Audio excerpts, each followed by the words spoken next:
태풍이 빠르게 멀어지면서 내륙의 태풍 경보는 대부분 해제됐습니다. 다만 영동에서는 여전히 국지성 호우가 쏟아지고 있어서 추가 피해가 우려됩니다.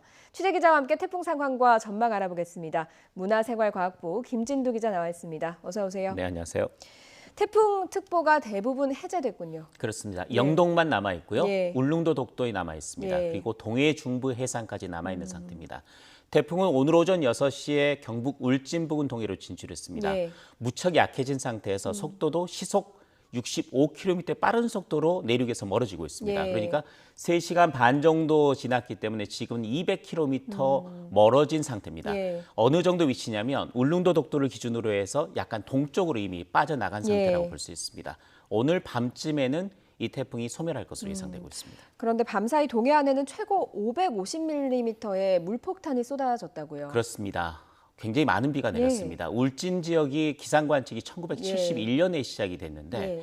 49년 만에 기상 관측 사상 가장 많은 시간당 강수량을 예. 기록했습니다. 104.5mm입니다. 예. 1시간에 104.5mm의 비가 내렸고 5-6시간 정도 이 정도로 강한 비가 집중이 되면서 예. 울진은 1강우량이 550mm를 넘었습니다.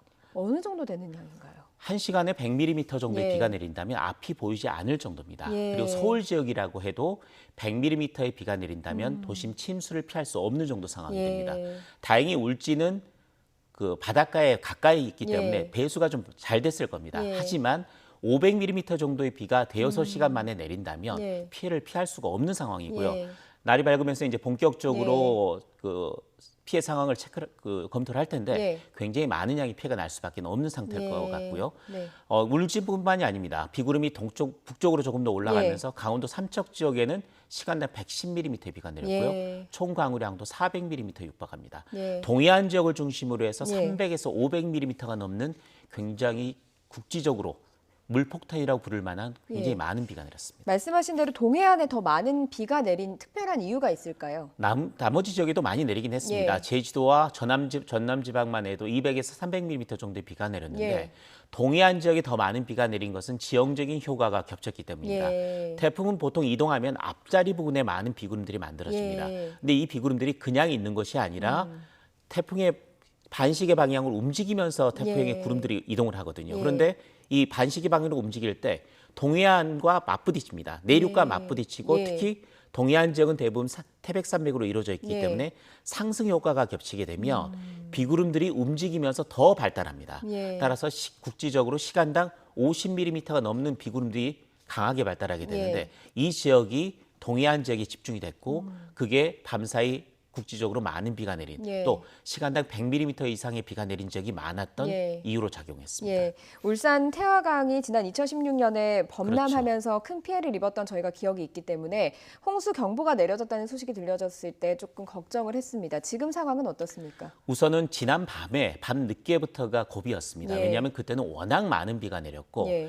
특히 영남 지역에 있는 강들은 대부분 북쪽에서 남쪽으로 흐르는 강들이기 네. 때문에 내륙으로 바다 쪽으로 빠져나가지 예. 못합니다. 따라서 주변에서 많은 비가 내리면 그만큼 홍수 경보가 내려질 수밖에 없는 상황이었고 굉장히 위험한 상황이었습니다. 예. 그런데 자정을 넘어서면서 오늘 새벽 들어서부터는 비가 조금씩 약해졌거든요. 예. 따라서 홍수주의보가 일부 해제가 되기도 했고 홍수경보가 주의보로 약화된 곳도 있었습니다. 예. 그런데 오늘 오전에 상황이 또 바뀝니다. 예. 다시 경보가 내려진 곳도 있고 주의보가 내려진 곳도 예. 있습니다. 그 이유는 비는 그쳤지만 이 동해안 지역이 만조 시간에 걸립니다. 아, 예. 만조 시간이 다시 다가오기 때문에 만조 시간에 걸리면 강물이 빠져나가는 게 속도가 예. 느려지고 오히려 수위가 좀 높아진 상태가 예. 됩니다. 그런 상황에서 주변에 많은 비가 내렸던 것들이 강으로 모여들면서 예. 지금 다시 수위가 상승하는 지역이 있습니다. 예. 따라서 정오 무렵까지는 홍수특보가 내려진 지역 예. 주변에 계신 분들께서는 각별하게 주의를 하셔야 됩니다. 각별하게 주의를 한다고 하는 것은 어떤 대비 방법이 있습니까? 우선은 홍수 경보가 내려진 지역에서는 예. 특히 조심해야 되겠고요. 예. 그때 범람의 위험이 있기 때문에 예. 되도록이면 그 하천 가까이 계신 분들은 안전한 위치로 대피를 하시는 게 좋을 것 같습니다. 예. 정오를 넘어서면 만조 시간이 다시 간조로 바뀌기 때문에 그때는 강물이 배수가 원활하게 되고 예. 더 이상 많은 비가 영남 지방에 내리지는 않기 때문에 예. 상한은 빠른 속도로 호전될 것으로 보여집니다.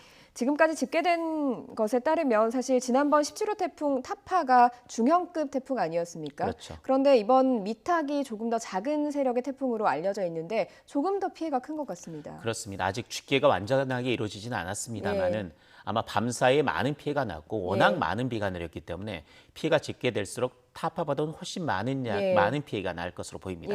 그 이유는 타파는 세기는 컸지만 내륙에 상륙하지 않았습니다.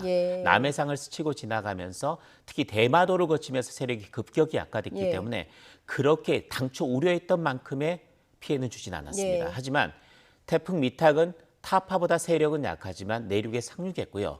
올해 영향을 준 7개 태풍 가운데 유일하게 상륙해서 관통까지 태풍으로서 지나간 태풍입니다. 따라서 내륙에 상륙해서 관통을 했기 때문에 그만큼 많은 비와 함께 또 일부 내륙 지방에는 강풍으로 인한 피해도 컸을 것으로 예상이 됩니다. 타파보다는 훨씬 많은 피해가 났을 가능성이 무척 높습니다. 그러면 보통은 앞서 왔던 태풍들은 뭐 해상에서 상륙을 해서 내륙을 관통한다거나 뭐 이런 식으로 지나갔던 겁니다. 대부분 해상을 지나갔거나 아니면 내륙을 관통할 것으로 우려가 됐지만 상륙하면서 바로 소멸한 태풍들이 많았습니다. 그런데 이번 미탁은 상륙에서 관통해서 지나간 유일한 태풍입니다. 올해 유난히 사실 태풍이 많았습니다. 그렇습니다. 말씀하신 대로 7개의 태풍이 올해 한반도를 찾아왔는데 이렇게 역대급으로 많이 찾아온 이유가 뭘까요? 우선 태풍이 발생한 숫자는 예년하고 크게 차이는 없었습니다. 예년과 비슷한 수준의 태풍이 발생했습니다. 문제는 북태평양 고기압이 이상한 움직임을 보였기 때문입니다. 보통 태풍은 북태평양 고기압의 가장자리를 타고 이동을 합니다. 그런데 초여름에는 북태평양 고기압이 강하게 발달해서 대부분 태풍이 중국으로 들어가야 됩니다. 그런데 발달하지 못했습니다. 그래서 태풍의 길이 한반도로 열리면서 7, 8월에도 태풍이 우리나라에 올라왔던 거고요. 가을철이 되면 태풍의 세력이 급격히 약화되면서 일본 쪽으로 물러납니다. 따라서 9월이나 10월에 태풍이 발생하면 대부분 일본으로 들어갔습니다. 그런데 올해는 이상하게 태풍이 그대로 버티고 있었습니다. 따라서 9월에 발생한 태풍들이 대부분 우리나라 쪽으로 올라오게 된 겁니다.